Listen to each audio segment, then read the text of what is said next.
our safety. Yeah. All right, thank you. How are you today, Ms. Edwards? I'm good, thank you. Mr. Moss? Dr. Tanya Howard Hall? I'd like to welcome everyone to our Board Accountability Committee meeting. I am very excited about this particular meeting for reasons that I'll share in a moment. I invite you to silence your technology, and we will be joined shortly by our superintendent, Mr. Moss, have you spoken with our superintendent? Okay. My understanding is that she'll be joining us. Oh, she is? Okay, all right, thank you.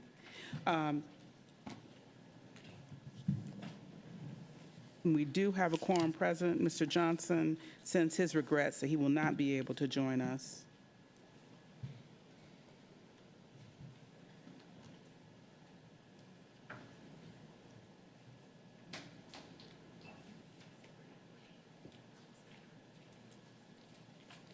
So let me tell you why I'm excited about this meeting. I'm excited about this meeting because we're going to be learning about an accountability tracking platform called Achieve It.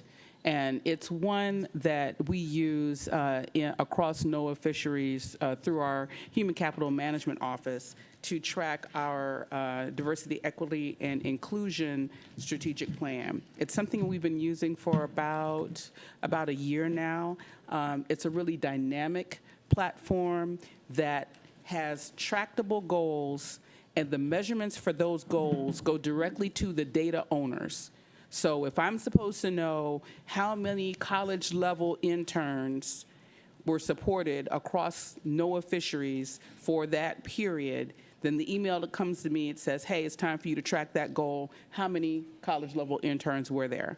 And for those of us across the agency, I track it for the Southeast. There's another person who tracks it for the Northwest, for the Southwest, for the Northeast. And so we cover all of this information for the whole country, and it gets deposited into the database where there is a live dashboard that any of the decision makers, any of the leaders can pull up at any time to see how are we doing on our strategic plan.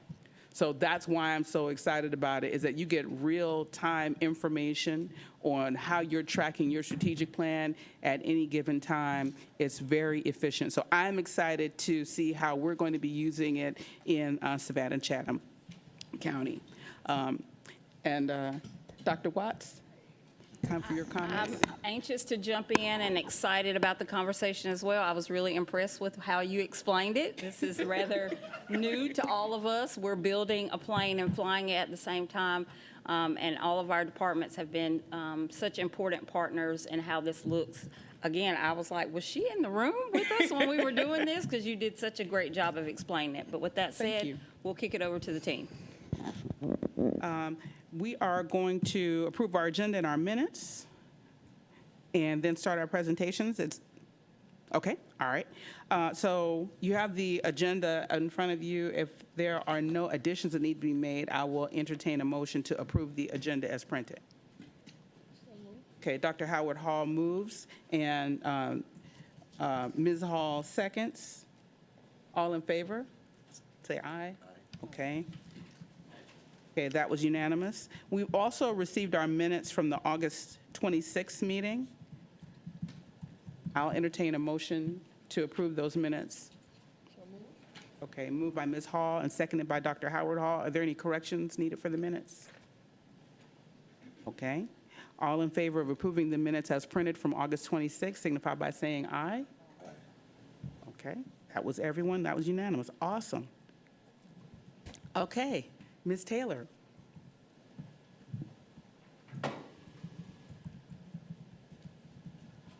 Good afternoon. Good afternoon.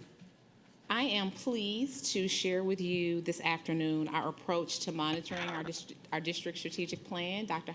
Hoskins Brown, I'm excited that you are excited about Achieve It. What I'll begin the conversation with is really walking you through our overall approach, and then we'll end our time together with Dr. May, who will take us into a deeper dive into the actual platform, and we can actually see how our strategic plan dashboard operates or behaves. Before we do that, always, just reminder around our work being anchored in the strategic plan, and you'll see that before you.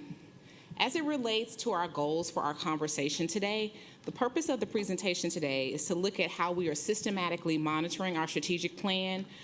Our goals for our conversation today are to highlight our commitment to continuous improvement, demonstrate how we're making strategic, real-time adjustments based on the data, and then outline our approach to both tracking, monitoring, and refining tactics to ensure that we achieve our strategic priorities, as well as I've mentioned before, introduce our strategic plan dashboard, which supports us in making informed decisions, data-driven decisions, might I add. When you think about our monitoring process, I want to ground us in the fact that it is aligned with the Plan, Do, Study, Act, PSDA model or framework, which is cyclical. It's a cyclical process, and it drives continuous improvement. And what we are really doing as we align ourselves with this process is we're planning in short, iterative cycles, which allows us to be agile or nimble and make adjustments as needed. And then we do or execute our strategies across departments. And then once we execute the strategies, we're coming back to study the outcomes or what progress we're making based on the execution of the specific strategies that the department is naming. And then based on those outcomes, what we determine when we study what the data is telling us, then we make decisions to refine, adjust, and this is also an opportunity for us to acknowledge areas in which we're having challenges and then celebrate or build upon the successes that we're experiencing as we execute. It is important to note that our strategic plan monitoring is not the onus of one person. It involves really the entire district. And so what you have before you, and I won't read word for word, but this is kind of pointing out the collaborative nature in monitoring our strategic plan, noting the specific roles and responsibilities. When you think about chiefs and division leaders, they're monitoring, analyzing the leading indicators, data, and then they're making adjustments to the tactics as needed. The strategy, innovation, and performance team, they're supporting not only the analysis, but also the guiding of strategy implementation. Then our principals are school level leaders because they're boots to the ground. They're implementing the strategies and then sharing successes as well as challenges. And then the Board of Education is holding the administration accountable and providing resources and oversight that are aligned with our strategic priorities. In addition to the work that we've done with Achieve It around the strategic plan dashboard, we've also had the opportunity to partner with Franklin Covey. And so when we think about our execution is based on the 4DX or 4 disciplines of execution framework.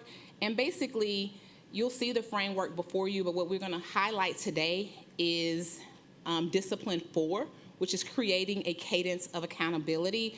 And this simply, in really layman's terms, is just how we are systematically maintaining a rhythm for monitoring and holding ourselves accountable for the results that we want to achieve. This cadence involves regular team meetings, which focus on our strategic priorities, and in the 4DX model, what we would call strategic priorities, they call wildly important goals. But the bottom line is this, is that we're ensuring that the team is focused on what matters most. I've mentioned kind of this cadence or the meetings. When you look at how we are meeting, we are conducting meetings both weekly, bi-weekly, and monthly to report on progress towards advancing our leading measures. Today, we'll take a closer look at the work that we do monthly with our extended cabinet, which involves the department chiefs as well as their direct reports. In extended cabinet, so of course we have our strategic plan dashboard is like the backdrop, but in extended cabinet, what we're doing with that strategic plan dashboard is using that to drive this conversation or process or method, which is called TAPE, which stands for Target, Actual, and Please Explain. And basically what this does is allow each respective department to ground us or remind the team of what their KPI or goal is, and then tell us where they actually are with their leading indicator data, and then go on from there to explain the specific strategies that they have implemented across their respective department. Again, identifying key actions that they've taken, any challenges that they've had, and of course, celebrating successes, and then discussing what their plans are for next steps. What this does is provide a space in the extended cabinet for departments to not only request support from other departments, but also create a cross-collaboration, because we really believe that the answers are in the room.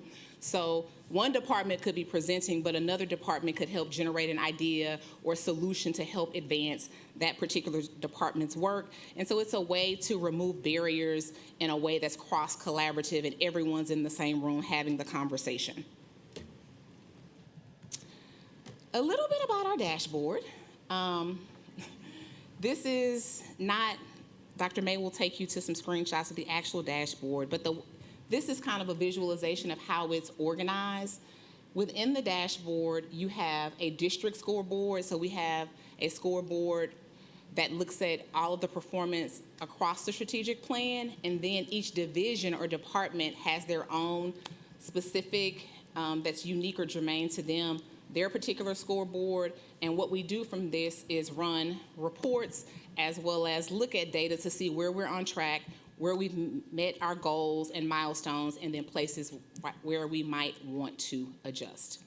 I'm going to pause there and see if you have any questions related to the overall approach, and then if not, I'll pivot and invite Dr. May up to walk us through the specifics of the dashboard. Questions around the approach?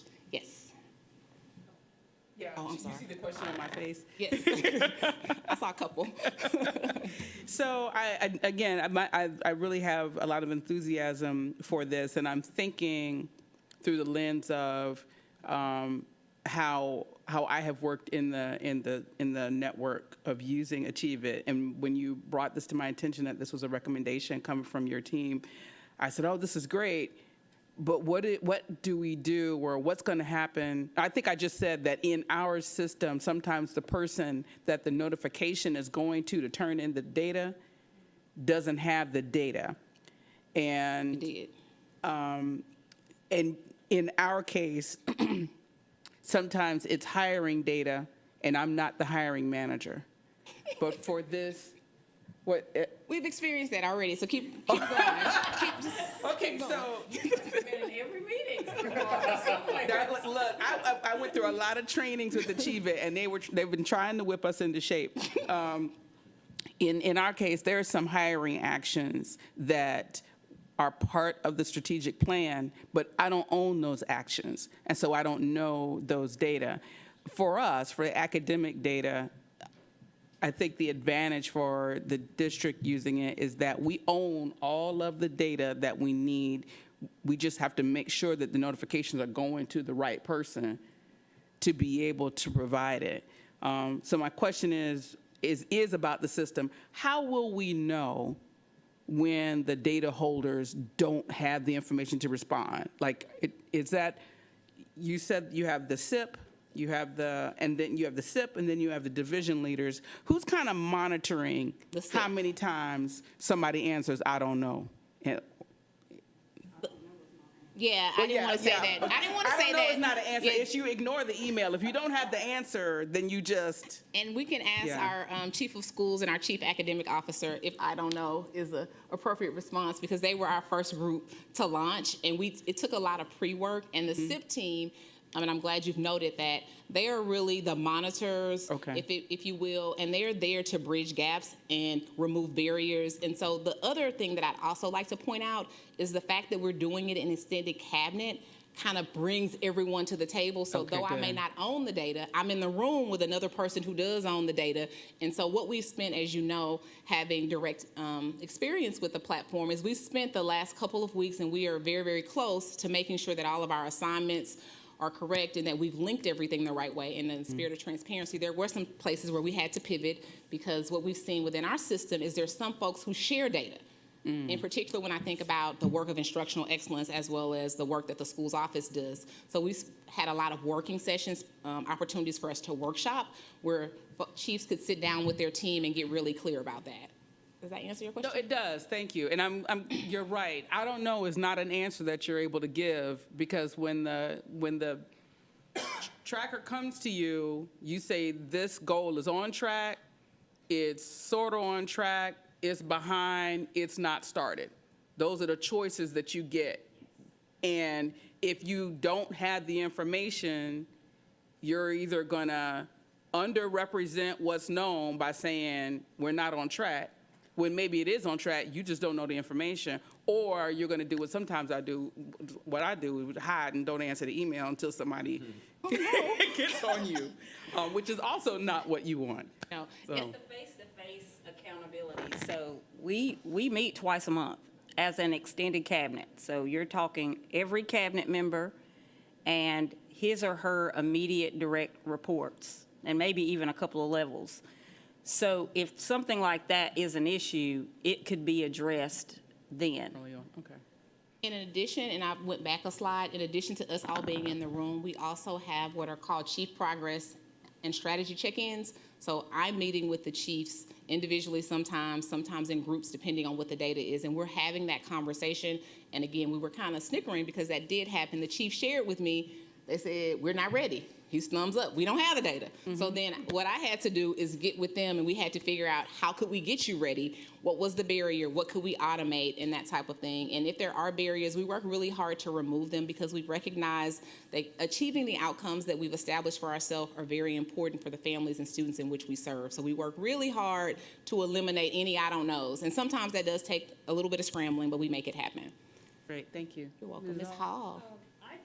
Whenever it looks like we're about to make a leap forward, I always like to know what the germination was. Did it just drop out of the sky, or who or what decided that this was going to be a helpful way for us to go and to propel this forward? How did all that get generated? I'll start and let you guys find out. So it started, I would say, before I was even hired, I was sent homework assignments from you all to respond to in the interview process, and I struggled on our website to have access to data that I felt like should be accessible to people.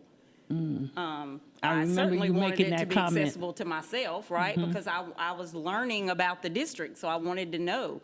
And I struggled to have access to things. And then when I got into the district and had multiple conversations with members, you could get to it, but it was multiple clicks to get to it. And then as I had more conversations with Cabinet, there did not seem to be an understanding of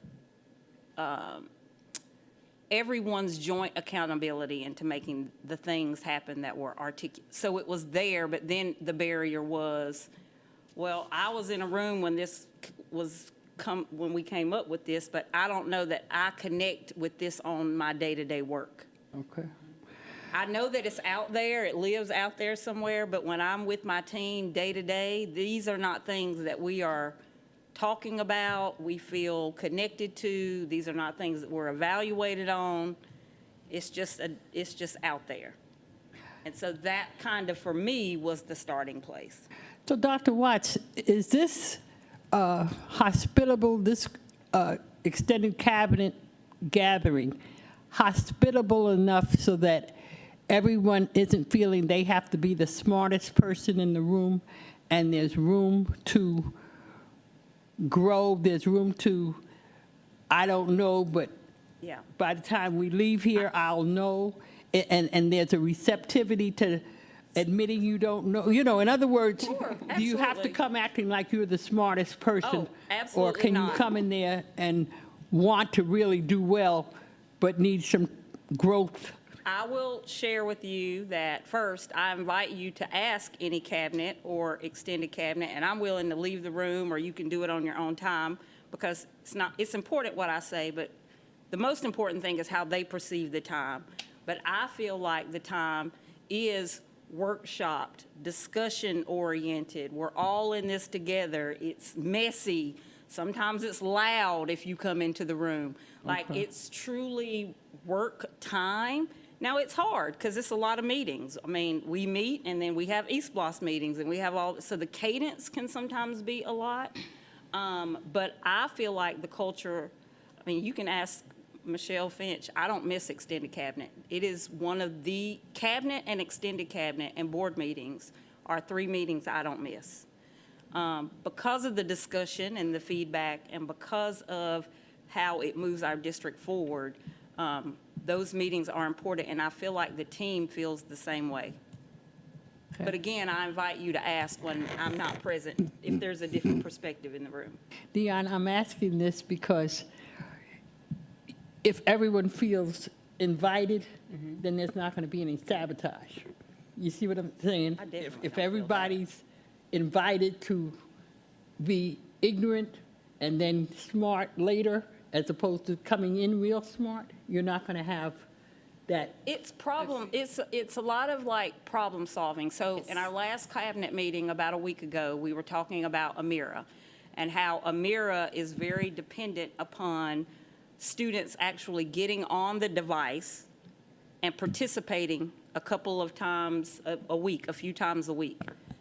From that discussion, we were basically able to problem solve that Gould students last year, a significant number of those students moved to other schools, but the devices Didn't have been follow them. slow to follow. But the maintenance department and the technology department were very quickly able to identify, oh, here's my role in that. Oh, and Title I has to sign off on that because these are Title I devices. Within a matter of 10 minutes, we had solved for the problem versus each individual department trying to go to their office and figure it out, like, how am I going to do Right. this? Like, it just kind of emerged because we were all in a the same room. So to me, it is, it's just breaking down the silos, and there's a feeling of we're all being held accountable. Now, let me preface this by saying I do believe in a model of accountability and support. So I'm not going to say to you, there might be times over the course of the next year that people experience some discomfort because maybe you're not making your goals, maybe you're not meeting your goals. But I do believe diamonds come from pressure, right? And so I don't apologize for discomfort. I feel it every single day, but it makes me a better leader. I feel like you were eavesdropping in my last session that I've been, we took this afternoon, we had a psychological safety training. And part of the psychological safety is being in a space where you have an opportunity to contribute, to be recognized that there is good failure, Yes. that there's opportunity for learning. So you have the ability to learn a new system, learn a new process as a contributor, and not be made to feel lesser because you're not, you're not the A student in the room. None of us are. so We're I- all learning it. So I think that's a really helpful thing to observe. Did you have your hand? Okay, Mr. Moss, then Dr. Howard Hall. Well, go ahead, Dr. Okay, Howard Hall. Dr. Howard Hall. Oh, I'm sorry. Yeah, my question is, I sit here and think about the old way of doing things with the schools, each individual school data rooms, with the sticky notes. How does this compare and correlate with what each individual school is doing So the schools. in those data rooms? It is really the school's sticky notes just for our departments, and it's just digital, right? So the same thing that you would do where you're moving the names and you're putting a circle or a star, it's that same type of process. It's just digitalized. The question came up, how did we get here? One of the things in my role is one of my major responsibilities is monitoring the strategic plan. But if you think back to our KPIs, we have several KPIs. Each department has multiple strategies and multiple tactics, and we knew that we had to bring it all under one roof, if you will, or one spot where everyone had access, and then something that was real time. We didn't have time to wait to go back to the room to move the Post-it note. If you wake up at 3 o'clock in the morning and you're like, I really wonder about this, or it's a long weekend, or you just want to see in that moment, you get to have access to the data in real time. And the other thing that I'll say that kind of goes back to the other piece is the fact that we're elbow to elbow and knee to knee, I feel like makes the space safe. And the other thing that's unique about it is though the superintendent is there, she's not leading it.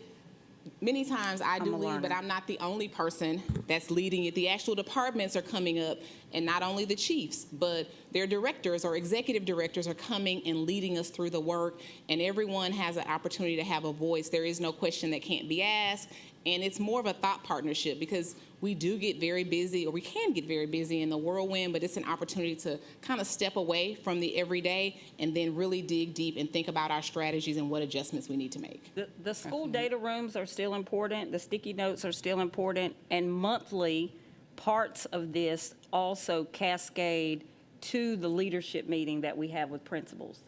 So we're looking at attendance data with them when we bring them all together. We're looking at progress in literacy when we bring them all together.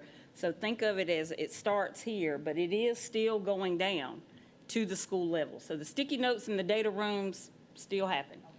Yes, in the schools. Mr. Moss? So this is great. As I told the board, and I mentioned this at the last meeting, I went on a trip to Bowling Green, Kentucky. In Bowling Green, Kentucky, the chamber paid for all of the elementary schools to have Leader in Me. The interesting thing about Leader in Me and this is all of this comes down to the students and the parents. So if you look outside each of their classrooms, you will see mission statements, and their mission statements are based on these KPIs. The students own this. When students have parent-teacher conferences, the student leads the parent-teacher conference and says, I am here, I should be here, and this is how I'm going to get here. Each classroom says, this is where we are, this is where we need to be. So they talked about the uncomfortableness initially of the students leading the parent-teacher conferences because, parents just want to get with teachers. But with the students, and by the way, these are elementary school students. These students were taking us through their strategic plan and each of their classrooms, and they knew exactly where their classroom was. They knew exactly where they were. They knew where they were going.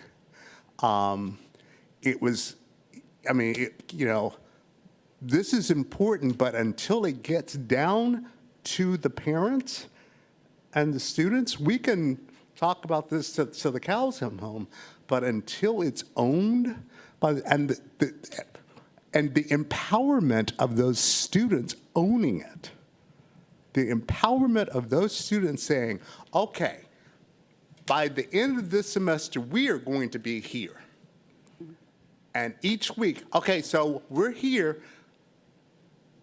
And guess what? The students hold each other accountable. So it's just, and yes, Chamber, I'm asking you to pay for Leader in Me for all of our elementary schools. Okay. I really like the dialogue that this is generating, and I'm looking forward to when you'll be able to see some screenshots to kind of get an idea of what, because this is really, you're talking about looking at the data on a quantitative level. This is kind of the qualitative level. How are we doing? But we still have to do the quantitative work, whether it's at the young person looking at that for themselves and for their family, or whether it's the school being in the data room. So this is not either or. This is to enhance that process. So Absolutely, thank and you, that's a Ms. Taylor. perfect segue. Dr. May will walk you through the platform. Thank you. Thank you, and good afternoon. So the purpose of our dashboard obviously is to visualize the data, to intentionally track our progress with regard to our leading indicators and ultimately our KPIs, and highlight our key metrics. So the dashboard components that you'll see in the screenshots that follow are those that pertain mostly to a team dashboard. But please note that we do have the overall district scorecard, which is tracking progress of KPIs. So that's where we will expect those annual updates. But as we are tracking our progress of our leading indicators, we have division scoreboards. So that is what we will see momentarily. These are intended to be updated on a monthly basis. And the third component of the dashboard are accountability reports. So we can provide monthly updates with regard to progress towards our goals and KPIs. So this first screenshot shows you the overall team dashboard view, and we are highlighting public affairs and administrative services in the screenshots that follow. So as Dr. Hoskins-Brown indicated earlier, the status is marked by different colors and different meanings. So if you see gray, that's not started, green is on track. If you're off track, that'll be presented in yellow, and at risk would be highlighted in red. So it's important to note that what we're interested in is not only that final status, did we achieve our goals, did we not achieve them, or did we decide to cancel, which would rarely happen. But it's most important from this monthly cadence of accountability to track intentionally every single leading indicator and where we are in that snapshot. So the leading indicators are presented under name, and you'll see they range from monthly reports on number of visitors to our public website, to monthly reports on the most visited content, to the monthly number of PowerSchool accounts. These would be new accounts that have been activated by parents. The number of accounts at the start of the second semester is a metric that we are going to progress monitor, as well as that at the start of the final 9-week period. The status of the leading indicator is in the status column. So as noted earlier, these will be reported as not started, on track, off track, or at risk. When we look at the leading indicators, when we go back to the overall district dashboard and we take that annual view of our KPIs, the status that will be reflected is either achieved or not achieved. The current value of the leading indicator is that metric that we are asking folks to provide, so that email that goes out to the owners of the data. So we have been very intentional in fine-tuning our leading indicators and those responsible for providing those monthly updates. And those updates, once they are provided, they will show up immediately upon entry as the current value of the leading indicator, and that will have the associated status along with. Please feel free to stop me at any time. Any comments that need to be provided, we have a field for that. So if there are tactical adjustments that have been made, so let's say that we are not making the anticipated progress and it's now in fact showing up red, at risk. That's indicating that we need to make an adjustment to our tactic. And so that will be noted in the comments, and we should expect to see that adjustment noted and correcting the status in the next month's update. With regard to the overall, that top view of the overall dashboard, that provides the status update chart. So it shows the overall, all leading indicators taken into account, how many have not been started, so 50% in this particular example have not been started, 2 are currently on track, and 1 is off track. You notice it's off track, not at risk, meaning that the number didn't quite get to where we wanted it, but it's close. So we are making progress, just not quite to the green level. On the other side, you see up-to-date data that has been provided. So the request was made for 2 updates for that metric, and both were made in a timely fashion, thus 100% is noted. So it's critical to know not only are tactics being implemented on that monthly intended cycle per the strategy implemented, but is the data also coming in on that monthly expectation, and is it showing that on-track status progression? At the bottom, you see an example of one of the leading indicators, monthly number of PowerSchool accounts. And here, we are interested in whether that data reflects where we should be at this point in time. So what we see is that we are above the baseline, so we're moving in the correct direction. This is an on track, and we are progressing as expected, meaning that when we look at the tactics and the overall strategy employed around PowerSchool accounts and driving parents to create these accounts and use them, that seems to be working as anticipated and as prioritized. So it's really taking a look at those high priority leading indicators. As I said, through these extended cabinet meetings, we spent a lot of time with each of the departments, the division chiefs, fine-tuning those leading indicators that would most closely align with the KPIs and move that needle towards that achievement of those KPIs and the overall performance objectives of the strategic plan. Any questions? Thank you, Dr. May. You're very welcome. Yes, I have, in terms of the team view, Yes. I'm wondering if we're doing it the same way in the district as I've seen in other applications, and that is that you can see the organizational units and how much they're on track, Yes. off track. Yes.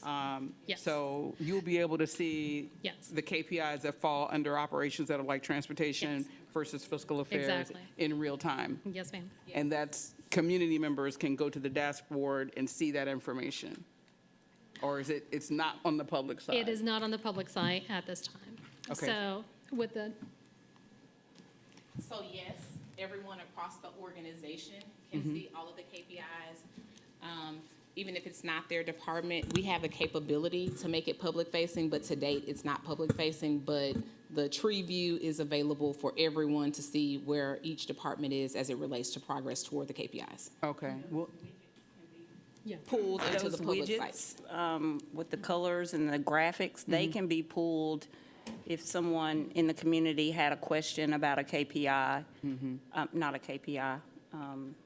Progress toward. Progress towards the Yes, we Leading could pull a indicator data. widget and provide it. If you all ask, that was another reason why this came up. I was always wondering, if the board asked me today, how many PowerSchool accounts have been created? Last year, I don't know that I would have been able to answer that, but this allows me to immediately be able to log into a system and give you a response to questions that you have. okay, so it changes it from you having to request a report to be run Correct. by data that you Yes, can just it's pull it. live. So now, for us, using it, all of that's public, so everybody knows what I'm behind on in Achieve It when they go into our system. Being public to the It external is public to the world. They can see it, which may not be comfortable for everybody. I don't know if there's an advantage to it or whether we're thinking about how we want to make the kind of information public in the way that we do our Chevron reports. So we can certainly have some discussion about that. The way that I have described it to myself and the team is that the internal data points, our formative data points, inform our work internally. That's what we're problem solving around. Right. That's what we're trying to figure out, not a external facing metric. The external facing metrics lagging are those indicator. KPIs that the public and everyone is holding us accountable to at the end. Now, there may be another way to shift our thinking around that, but it's very similar in a school setting. The GMAS scores is what the public gets, but the little weekly learn checks is what the teacher is really working with to decide how they pivot and move. Yeah. So that's kind of it's interesting that you say all of it is available. Yeah. I got to think about that a little bit. Like, when I try to lose weight, I don't know that I want everybody to see every time I step on the scale.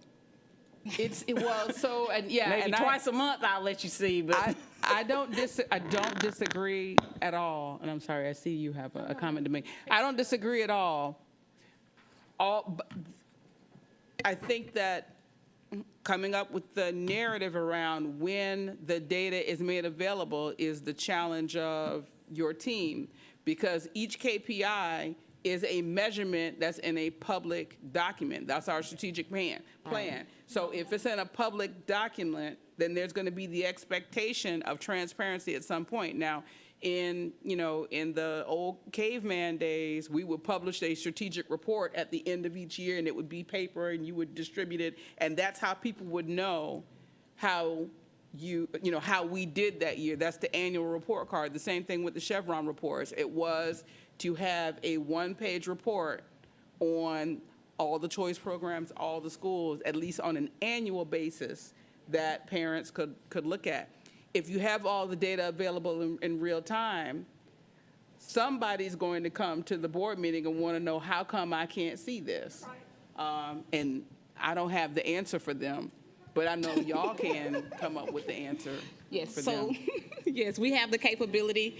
We just haven't had those we just haven't had those conversations yet, but your feedback is definitely important and gives us something to think about. And I think it's fair to do it annually. I think it's fair to come up with, again, talking about the cadence. It's fair to come up with a reasonable cadence. We don't report on every single strategic objective every meeting. But I think we do need to put some thought into that. When is the data available and how is it available? Ms. Hall, did you have a comment? Yeah, I just wanted to Your microphone. talk about the personnel, say, on the student services. Stacy Jennings, if she were to get ill, it looks, to just look at that, like the whole thing would fall apart.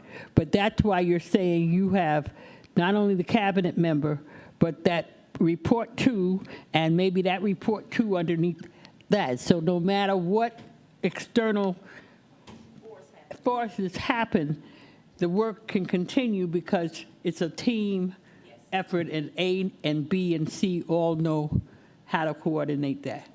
And we're in constant communication. So if you look at this screenshot, it has the comment section. So we note for one of their leading indicators that kind of gives us more context around why they might be behind.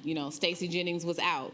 That's not the case here, but here we attributed it to the fact that we had been out for weather days. And so that's the other unique part about it, is everyone can look at it and see what's going on with that department. And so if there's support that needs to be provided, they can provide it. And there's not one holder of the key. So if Stacy were to be out, someone else from her team would have access to update it.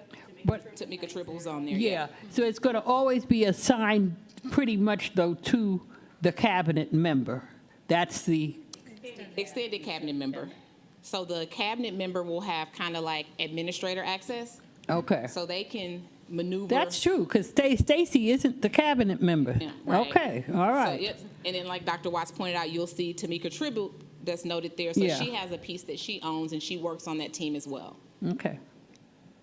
Okay. So how frequently are these entries going out? How frequently are these updates being made? How frequently are we asking for data?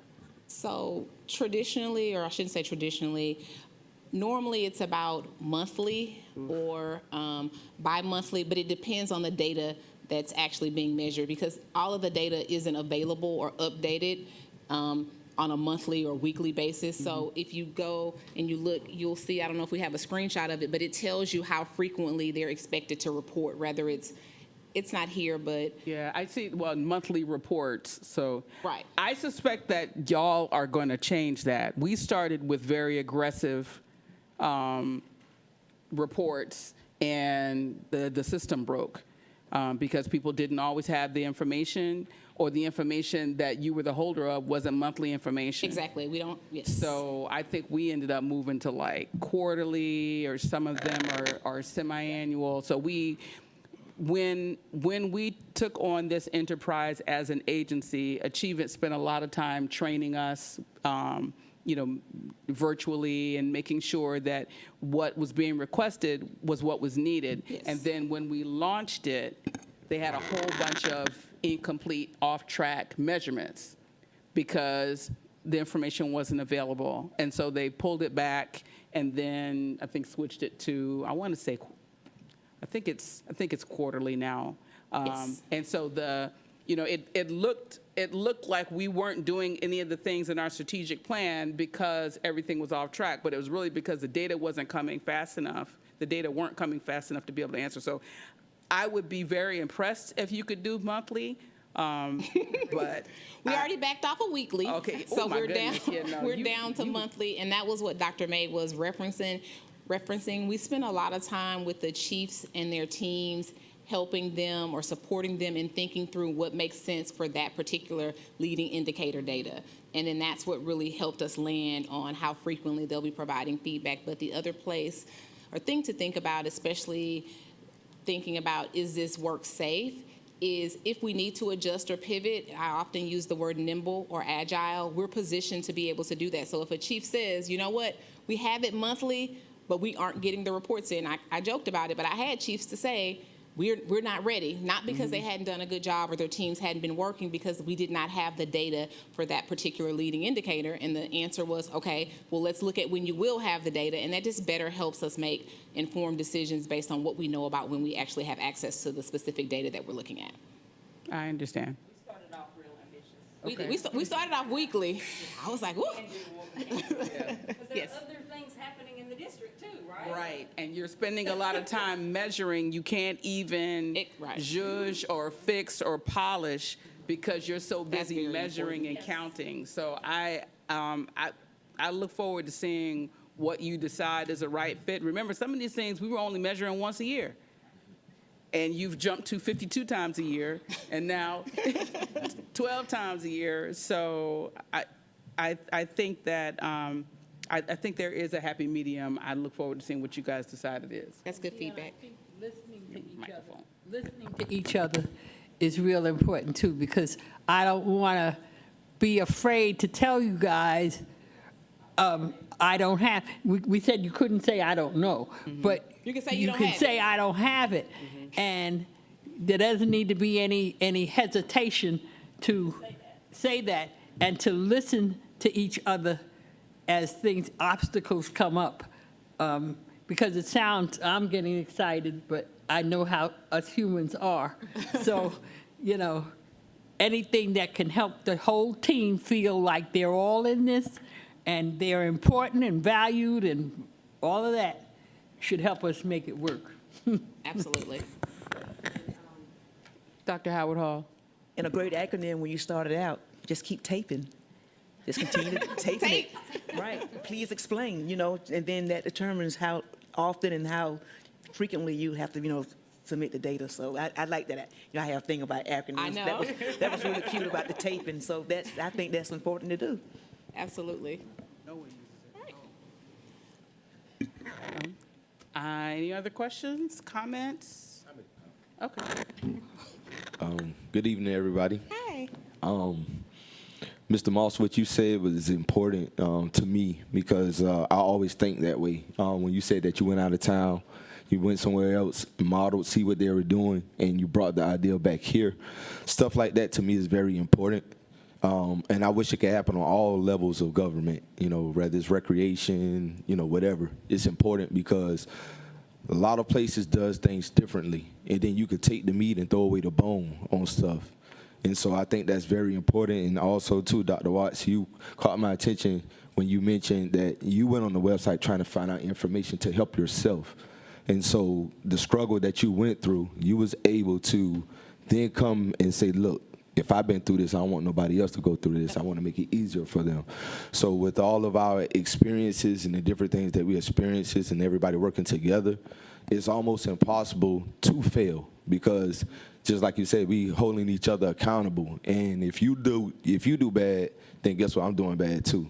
So if we keep that mindset, we know that things going to change. Just like you said, we have some things that, okay, we tried this monthly, but we're not getting the reports. Okay, maybe we need to come back to the drawing board and find out what works for everybody because your success is based on my success. And Absolutely. that's the way it should be. I couldn't agree more. Dr. Watts, is Mr. Watts going to have an opportunity to present his travels to us as opposed to just kind of piecemeal?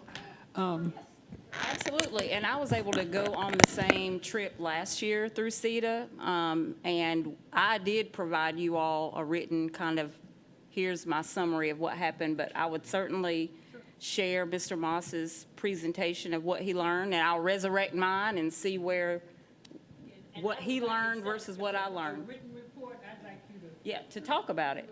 Sure. Yeah, maybe, we talked about reviving the board comment session at the beginning of our informal or formal meeting? Was it informal? So maybe that's something. I'd love to. I'd love to. Thank you. Well, thank you so much. Is there anything else for us to know on your plans for this implementation? Does that conclude the presentation? This does conclude at this time. Thank you for your time and attention. Thank you, very good job. So that concludes our business for today. We have a relatively short meeting today. Our next meeting is on March 25th. And you'll get a reminder. Oh. It is, actually, we ought to have, I think we have something before that. Yeah, we'll check the calendar. So remember, we did go down to about 6 meetings a year that were strategically centered around preparing and reviewing the strategic plan, but we also talked about revisiting our calendar. So I think this is what is scheduled, but there may need to be an adjustment. And if there is, we'll reach out and let folks know. Okay, well, I'll entertain a motion to adjourn. Moved in second, all in favor? Thank you, everybody, for your time. This has been wonderful.